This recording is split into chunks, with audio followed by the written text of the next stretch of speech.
ரிலேஷன்ஷிப்பை பொறுத்த வரைக்கும் lack of knowledge, lack of understanding எது மிகப்பெரிய பிரச்சனைன்னு நினைக்கிறீங்க?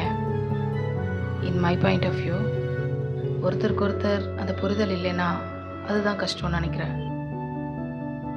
அவங்களோட விருப்பத்தின்படி அவங்கள வாழ விட்டாலே அவங்க மேலே நமக்கான புரிதல் தானாகவே கிடைக்கும்.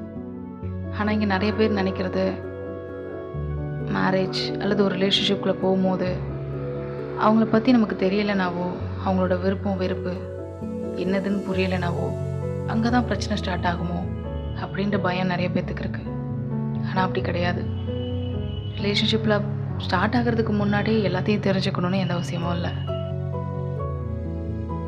அவங்கக்கிட்ட பேசுகிறதுக்கு நிறையா டைம் கிடைக்கணும்.